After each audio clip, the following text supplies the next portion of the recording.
So picture this. It's 2022, and a 23-year-old athlete is weighing a major career move, right? And he gets a phone call telling him he can't change jobs. Right, which sounds normal until you hear who was on the other end of the line. Exactly.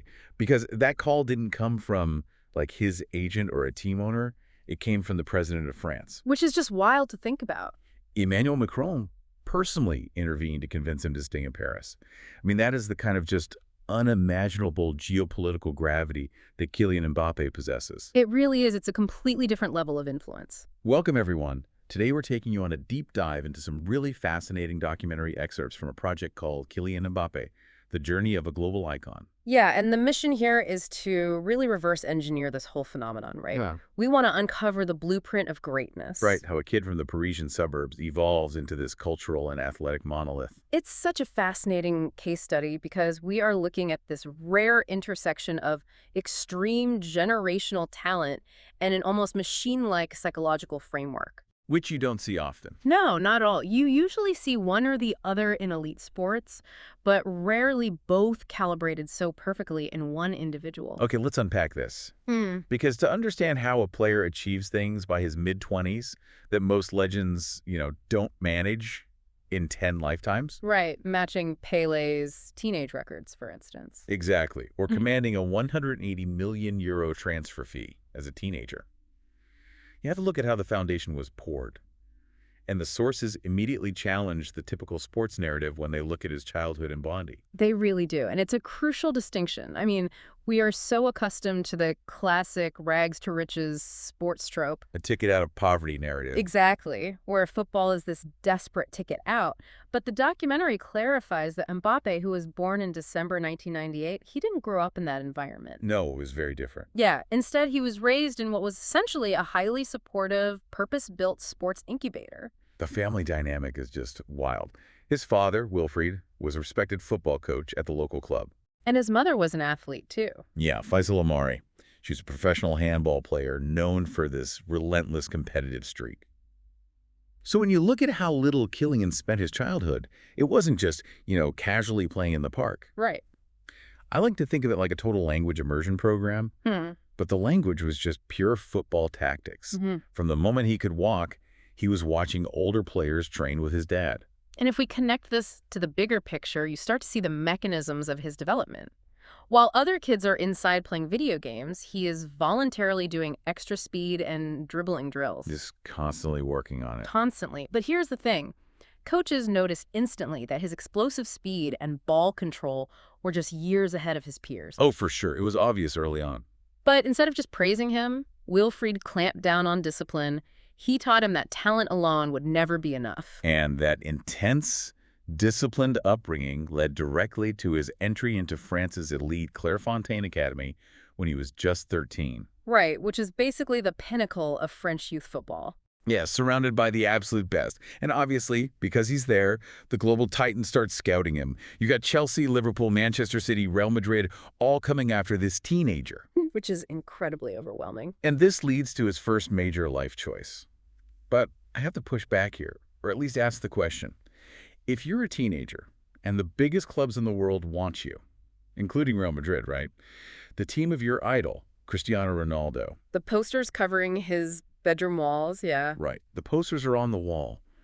How do you possess the restraint to say no and go to AS Monaco instead? It feels almost crazy at that age.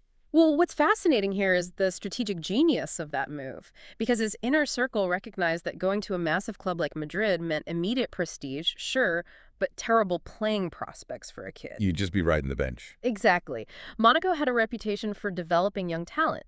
Mbappé prioritized patience and actual playing time over that instant prestige. He knew he needed the reps. He did. And at 16, he broke a decades-old record to become Monaco's youngest first-team player. Which is insane. And soon after, he broke another record with his first professional goal. He was getting those vital minutes on the pitch. And that calculated patience just exploded into incredible success during that 2016 to 2017 season, right? Absolutely. He was unstoppable. He led Monaco to a French league title and the Champions League semifinals. But with all that success came a new, just unimaginable weight that would really test his mental fortitude. The transfer to Paris Saint-Germain. Yeah. Here's where it gets really interesting. In 2017, he makes this 180 million euro move to PSG. Just think about handing a teenager a 180 million euro valuation. It's hard to even wrap your head around. It's like tossing a teenager the keys to a Formula One car without a license.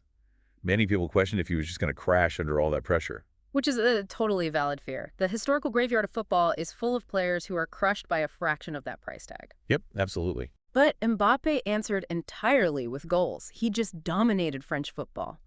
Though the true test of that mental fortitude, according to the sources, was the 2018 World Cup in Russia. He was only 19. Exactly, 19 years old on the biggest stage imaginable. And his speed just completely dismantled Argentina. Oh, man, that run he made. Right, he scored twice and won a penalty after this unforgettable sprint down the pitch. And then he even scored against Croatia in the final. Which puts him in incredibly rare company. Truly historic. He became only the second teenager after Pelé to score in a World Cup final. But the sources highlight a really crucial detail here. Despite the endorsements, the global fame, the records, his humility remained completely intact. How does that even happen? It goes back to that incubator upbringing. His singular, simple goal was just to become the best in the world. He didn't let the noise distract him. So he had literally conquered the world at 19. But then the narrative kind of shifts. Because Yeah. what happens when an unstoppable force finally meets an immovable object, The Champions League. Exactly. This leads to his greatest test of character. Because despite dominating the domestic leagues in France, PSG repeatedly fell short in the UEFA Champions League. Year after year. Yeah, and that unfinished business, it just fueled him into the 2022 World Cup in Qatar. Which brings us to that epic, just agonizing final against Argentina. One of the greatest matches ever played. Without a doubt. Yeah. If you're listening and you didn't see it, picture this. France is losing 2-0. The dream is slipping away. The clock is running down. But Mbappé simply refuses to surrender. He puts the whole team on his back. He scores twice in a matter of minutes. I mean, forcing extra time out of nowhere. And then he completes a historic hat-trick in the final. And this raises an important question, how do we measure greatness in defeat? Right, because they didn't win. Exactly. Despite winning the Golden Boot as the top scorer, France lost on penalties. But the documentary notes that the world praised his courage just as much as his skill. It was a defining moment for him. It really was. It proved that he performs best under the most crushing pressure. It was a heartbreaking loss, but it solidified his legacy in a way a normal win wouldn't have. And that heartbreak in Qatar, along with the unfinished business in Paris, ultimately pushed Mbappé to finally fulfill that childhood prophecy. The move he had been waiting years to make. Yes, the dream move to Real Madrid, the club he idolized as a kid. So what does this all mean for us, when you look at the total package, what actually makes him so unplayable on the pitch?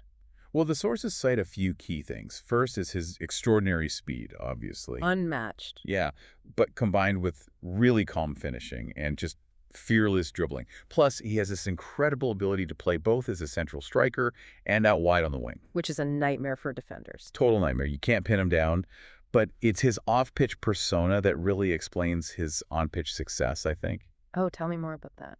Well, he highly values his privacy. He focuses intently on his family, and he actively supports children's charities. Yeah, giving back to Bondi. Right. And he advocates for education and hard work over just achieving celebrity status. He lets his performances speak louder than his words. And for you listening, whether you're an athlete, a student, a professional, there's a massive takeaway here. Absolutely. Relying purely on natural talent is a trap. Mbappé had all the talent in the world, but it was discipline and confidence that actually turned his dreams into reality. That is such a powerful lesson. We've gone on quite a journey today. From that highly disciplined upbringing in Bondi to the strategic patience of choosing Monaco. Surviving that 180 million euro pressure cooker. Yeah, and turning an agonizing defeat in Qatar into legendary status before finally arriving at Real Madrid. It's an unbelievable trajectory. But I want to leave you with one final thought to ponder today. The documentary notes that many experts believe his greatest achievements are still ahead of him. Which is almost scary to think about. It really is. When a player has already matched Pelé's teenage records, won a World Cup, scored a hat-trick in another final, and he's only in his mid-20s, what does the ceiling of human potential actually look like? Are we witnessing an era where an athlete's peak isn't about physical age anymore? Exactly. Is it tied to this ever-evolving, just unstoppable mindset? It's something to really think about. We want to thank you so much for joining us on this deep dive. Thanks for tuning in, everyone. Stay curious and keep exploring the sources that shape our world. We'll catch you next time.